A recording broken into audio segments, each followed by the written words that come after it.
listening to Everyday Engineering, the City of Madison's engineering podcast where we talk about infrastructure. Complex topics explained simply, from the water that flows down your drain to the rain and snow that drains into the lakes. By way the curbs and streets we design. City engineering touches your life in so many ways. Explained right now in Everyday Engineering. The intense pressure of the COVID-19 pandemic has forced municipalities to find solutions for homelessness in the community, and the City of Madison is no exception. In just the last 2 years, the City of Madison Engineering Division has led 5 huge projects to help people struggling with homelessness. A huge amount of work to address an issue in our community that really cuts to the core of people's livelihood. Considering pre-pandemic, as we've learned, looked a lot different when it comes to resources. Here to talk a little bit about the latest project and our approach to this work, Engineering Division Facilities Services Coordinator Stephen King and Facilities Management Engineer John Evans. Thank you both for coming to the table today, having an important conversation. Let's kick off our conversation. Stephen, can you kind of list and explain the projects we've completed so far? So far we've completed 4. Completed 4, 5 in the works. Yep, number 5 is in the works. Actively underway. Okay. So number 1 was right at the beginning of the pandemic, we moved the groups of homeless from basically where they'd been located for the last couple of decades in church basements to the Warner Park Rec Center. Mm-hmm. Kind of the driving force behind that one was just social distancing. They didn't have enough space where they were, and so we could move them to a bigger building. That was number 1. Number 2 was moving that same group over to the First Street shelter. Mm-hmm. That was in November of 2020. And basically what we were doing there is creating even more space because we were expecting numbers to go up over the winter. We didn't know what was happening with unemployment and the housing situation in town. So we needed more space than was available at Warner Park. So we moved them over to First Street. Then the third was the Carmenta shelter for the Red Cross. We converted Salvation Army. Oh, I'm sorry. Thank you. Salvation Army. Sure. Moved them. It had previously been kind of a senior living community. Mm-hmm. So it was actually surprisingly well set up. Good building to move into. It had a kitchen. It had things for living. Yes, and lots of individual rooms, and it was kind of created as a family shelter. Sure. So that was number 3. And then number 4 was the pallet homes at Dairy Drive. Mm-hmm. And that was kind of to serve a slightly different community. And that was at the end of 2021 that we set that one up. That was a first for the City of Madison, too. Absolutely. That was a first of its kind of project. First of a kind. Ended up being 30 little tiny homes, basically. Sure. And then number 5 is the current project that we're working on at Zeier Road, and that will be kind of a semi-permanent, long-term temporary location for the group of people that are currently at First Street. We'll move them out of First Street so that the public market project can kick off there. And then that community will be housed at Zeier Road while the Bartolon shelter is built, and that will be number 6. That's a lot of work. It is indeed. Condensed in a short amount of time. How did you guys both work together in these projects? Did you? We did. Of course. Did. Absolutely. It's been, 2.5 years of this, right? Since the kind of early pandemic. Yeah. May of 2020, I looked up this morning, was when we moved into Warner. Wow. And should say it's a large team effort. There's staff, facility management staff that supported all these projects besides just me. And on Stephen's end, probably another 20 or so engineering division employees plus interagency, every agency, parks, forestry, streets.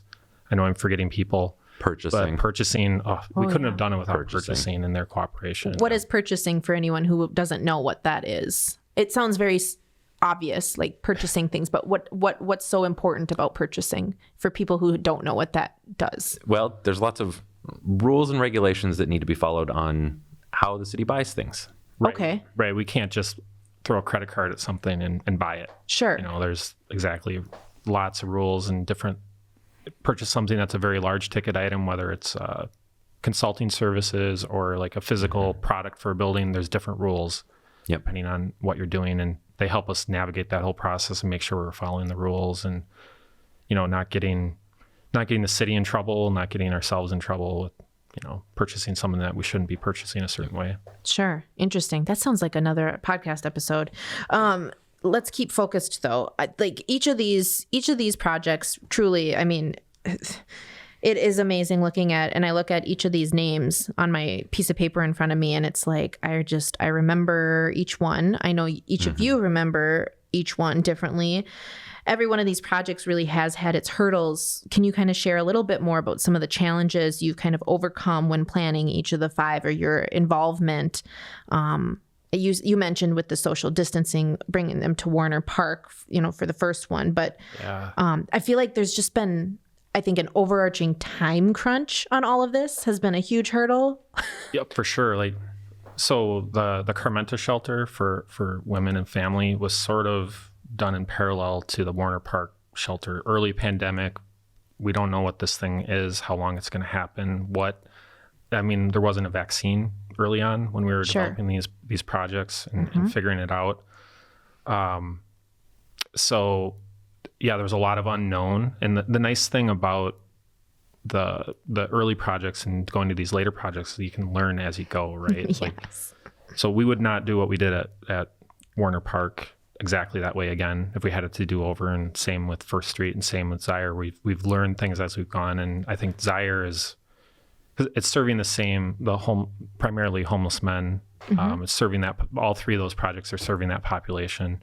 And now that we're getting to Zeier, knowing we're going to be there for a year or 2 as a temporary facility, we're applying everything we've learned at those other shelters when we stood those up in a lot quicker timeline, at Zeier, I think. So you can even work quicker than you already did? That's pretty impressive. No, don't say that. Don't put that on the record, because then no. This is off the record, right? Sure. I think Dairy Drive was about as fast as we could go. Yes.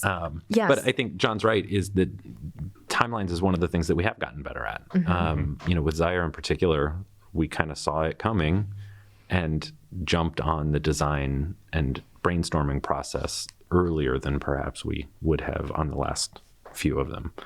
Well, and if you think about it, even as a city, we don't have a section, or even in engineering, we don't have a section dedicated toward doing homeless facilities, facilities for the homeless community. I mean, that alone, we hadn't done at this before. Right. No, right? Stephen mentioned it for, I think, over 30 years. The city's, now the Salvation Army has a women's shelter. Sure. On East Washington Avenue, and they're in the process of renovating and doing something really great there. But as far as for homeless men go, for 30 plus years, they've been in several church basements. Right. Not an ideal situation. Not I think the best way to phrase it is it's sort of a situation where you're just sort of warehousing people. And it sounds cruel, right, when you put it that way, but that's essentially what you're doing. They're getting a place where they're not going to freeze. They're going to have heat. They're getting a meal. And then in the next morning, you basically turn them loose and say, good luck. And you can come back tonight, but during the day, you're on your own. Yeah. Closing time, right? And we're in a situation where meeting those most very basic needs is the most critical thing. Right. It's, if somebody is drowning and they don't know how to swim, I think is an analogy I've heard, get them in a lifeboat first. Right. And then you can work on figuring out the rest. And there's a lot of for people that are interested in this topic, there are so many new models that have come out of the pandemic in the last several years. And really, even in the last decade, there's been a lot more attention, a lot more models where you're not just warehousing people. There's things called housing first models. People I've talked to that are smarter than me, they call it hub and spoke models, where you have a shelter and all these services can come and go from the shelter. And I don't know about you, Stephen, but the one thing I've learned is there's not a one size fits all here. No. We have roughly right now about 150 guests at the men's shelter. And I think you have 150, different scenarios of why the guests got there. Right. Yeah, absolutely. Well, yeah. And it's also pretty evident with each of these, you say it's not a one size fits all. Each one of these is completely different. Correct. The kind of space to serve a certain community, to serve, like it's really remarkable how creative we've had to be. But I think that we're offering a service that we should be proud of to help our community. So the latest project happening right now at 2002 Zeier Road on the city's east side will, again, just reiterating, soon be converted to a temporary shelter for single men who are currently, follow me, at First Street, the city's old fleet building and future location of the public market. But before we talk about this certain building, getting to this point again has been a lot of work, and just reading up more on this, and I work with media regularly, so I know a lot of the questions that kind of come in and what the public is interested in. But I mean, the decision at Zeier was expensive too. I mean, we're talking, I think I saw one number, $2.4 million for the building. This really just isn't as easy as let's buy it, let's build it, let's use it. Mm-hmm. Can you speak to that a little bit? I mean, it truly is. I mean, these projects are expensive, but they're investments that we're investing in our community, truly. Right. Mm-hmm. Yeah, I would say the Warner. So if you go in the order maybe of least expensive to more expensive, would be maybe almost sequentially, where the Warner shelter was very inexpensive. It was city's own space. We moved into moved into the gym. We had to buy some furniture, make some modifications to the building. Mm-hmm. Pretty low cost at that point, right? But obviously it can't stay there because Warner Park serves a lot of functions in non-COVID times. Right. Yes. Serves youth, serves seniors, serves a lot of people use that space. And we were pushing the capacity on that space almost as soon as we moved in. Right. Sure. We needed more space. Okay. Right. Similar First Street, it's a building that we had available. We already owned it, so there wasn't a real estate transaction. So, lower cost to entry there, but also we can't stay there forever because we've got another project that's coming along there, the public market, as you mentioned. Sure. So. Been years in the making. Right. Mm-hmm. You look at Carmenta, again, with the building, like when the buildings are constructed, we didn't buy that building, did we? Yeah, so that's a similar situation. We bought Carmenta from the previous owner, sure. The nursing home. Similar to Zeier Road, we bought the building. Okay. Should mention City Real Estate Services, another agency involved in all these projects. Mm-hmm. How can we forget about them? I know, right? Shout out to real estate. Yeah, yes, of course. Incredibly critical upfront. Yeah. Helped with the site searches. So we had I think we had about 10 criteria that went into where can we locate these facilities? All the way from proximity to schools and daycares. Proximity to transportation, can you get on a bus and get around? Are there employment opportunities in the neighborhood? Sure. Those types of criteria. I don't have the full list, but real estate helped us, what's available is it available? Right. That's probably criteria number one, right? Yeah. And ever changing. Right. And ever changing. Yep. And in this market, incredibly hard for us to acquire property, right? Yeah. Because as soon as you get interested in it and we talk to a few people, somebody's already bought it and you got to kind of start over. And we had that experience. We looked at some properties that this could be a great, meets all the criteria. It's checking a lot of boxes and, it's no longer available. So that was quick. Yeah. Yeah. But Zeier, is that accurate? I was seeing roughly $2.4 million for the building. Yeah, that sounds right. It's a former big box retail. It was built in the early 1990s. It was a Gander Mountain store for a long time, and then it became. I think Gander Mountain sold it, and it became I think it was called Savers. Mm-hmm. So similar to like a Goodwill store. Sure. And it operated that way till about, I think, 5 years ago. So it was sort of a unused property for the last several years. Mm-hmm. Half the battle, frankly, is we had an owner that was willing to work with us and be patient with our process.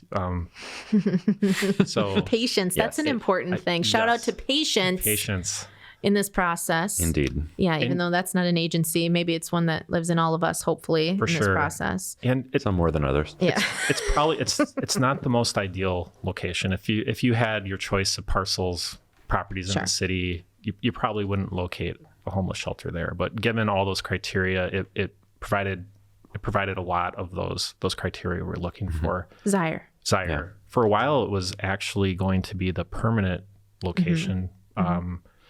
That process wasn't approved by the Common Council. Sure. So that was also during the pandemic. We sort of had to restart, and that's how we found the Bartolon property. Yes. Thereafter. Let's describe for our listeners what the space looks like at Zeier while we're there before we go to Bartolon. I think just kind of paint the picture. Can you paint the picture? You said it's an open warehouse. Paint the picture of where it's now and what we're hoping to do. Well, I think probably everybody's been in a big box type store. Sure. It's a big empty space. I've gone. Yep. I've stepped foot. Yep. You're on the mark. And you can actually, it's to the point where it's funny. You can see on the tiles in the floor where the foot traffic had been, and you can see where the shelves stood for all those years. Yeah. So it really is. It's an old retail store, and then in the back they've got a big empty space where they would store merchandise and whatnot. But big empty space is kind of what we needed for this purpose. Yes. So it was easy. I suppose easier than many of the alternatives would have been to convert to this use. And when we move in, and especially this building, it hadn't been occupied for quite some time. So we do have to give it some love before it can be livable. Can you kind of speak a little bit to that? Love is a nice way to describe bleach. Yeah. We had, in this building, we had a pretty significant mold issue. It had been sitting vacant for, John, you said a couple of years, 5 years? At least 2 years. Okay. Vacant. Yeah. Which isn't uncommon, right? When a building sits untouched, uninhabited, no air conditioning, no nothing, this happens. So then when you do get something, you do have to do some work and make sure it's... So I just wanted to lay that foundation also. Yep. So kind of step one was to get in there and get it cleaned up and ready for construction. And that was, mold remediation. It was light bulbs and light fixtures and checking the HVAC and making sure it's working. And, a lot of just getting ready work. Sure. And so that's mostly behind us at this point. Right. I could smell the love when I was there. Yes, the bleach. indeed. The bleach. It is pretty awesome in there. Yep. It's bare bones, clean, ready for construction. Yep. What are we going to add to it? The biggest thing is restrooms. The biggest difference, in terms of physical infrastructure need in a building like this between a shelter and a big box store is you need a lot more restroom facilities for a shelter than you do for a Savers store.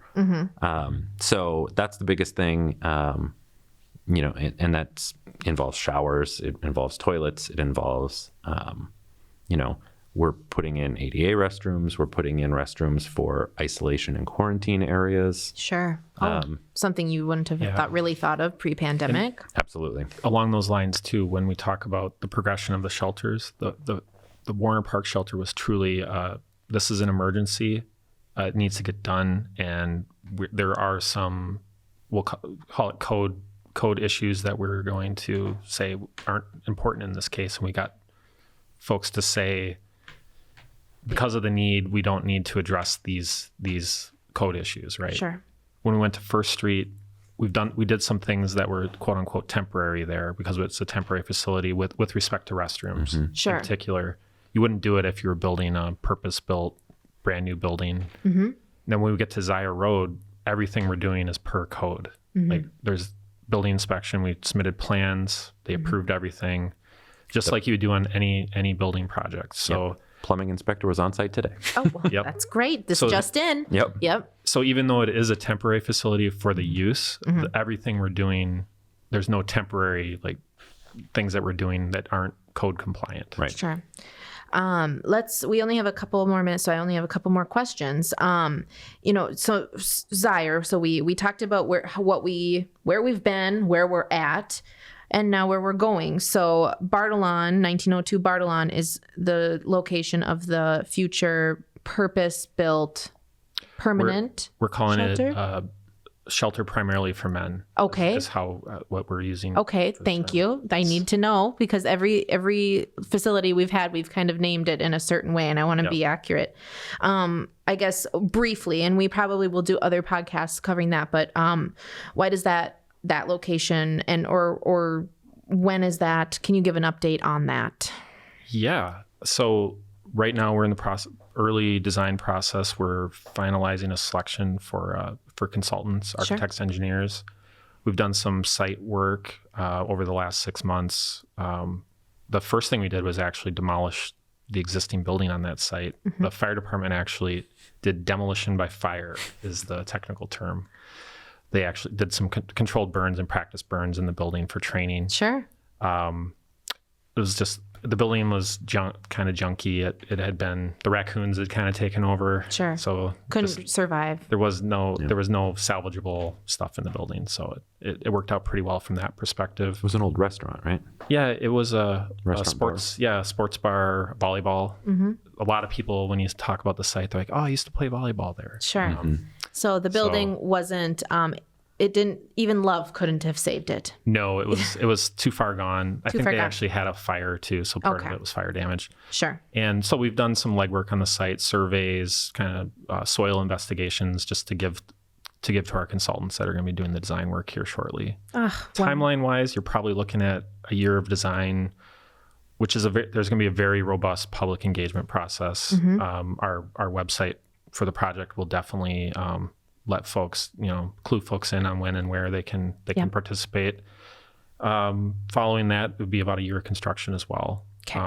So looking to open, roughly 2 years, 2.5 years from now. Sure. Until then, they'll be at Zeier. Right. Thank you both. Last question, and keep it brief if you can.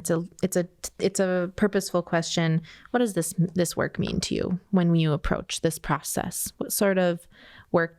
This work is invaluable for our community, but what does it mean to you as part of the planning process? Well, the one thing that strikes me through this, working on these shelters and talking to the folks that operate the shelters, we have Salvation Army, Porchlight. I forgot who the shelter operator is at the campground. Mach 1. Mach 1. They're very passionate about what they do, and it's really nice to be able to support that work, because we're facilities people, like we're giving them a space, but they're really the ones operating the facility and giving them a facility that they can operate and make impact on these people's lives is pretty rewarding. And also just working on these projects, the amount of teamwork city employees have put into it, the number of agencies, and just across the board, and then in particular the engineering staff that have gotten to work on these projects, it's been fun, frankly, to and everybody kind of swimming upstream in the same direction towards a goal, right? And it's doesn't always work out that way, but everybody's kind of chipped in whatever, sometimes small and important, sometimes large and important, but some role on the project, and it's been fun. Stephen? Yeah, I think you get the last word. The thing that gets me is, it's definitely what John said, that there are so many little pieces to it. I mean, yesterday we were picking out fixtures for the showers in the new restrooms. I mean, just every little detail needs to be figured out. And the epoxy floor color. And the epoxy floor color. Pewter. But I think the big headline is, just we get regular, because, we effectively serve as a landlord at First Street. We get reports and updates from the shelter operators, and June of 2022 is on track to be the second highest attendant month ever for the shelter. Sure. Only behind February, which was brutal cold. Yeah, normally June is a low month. Yeah, normally it dips in the summer. Maybe half the number they have in the winter and summer. So the fact that we're maybe not breaking records, but approaching records in the middle of the summer when the weather's nice is kind of scary. And it shows the need. It absolutely shows the need. We have to continue our conversation, and we will. We will do more episodes. We will have more time. But today our time is up. Thank you both for joining us. Thank you. Thank you for sharing. Again, we'll have you back. Sounds great. For anyone listening, if you have any more questions about this topic or anything else you'd like us to talk about, please click over to our City of Madison Engineering Facebook page, because we're here for you as a resource every day in engineering.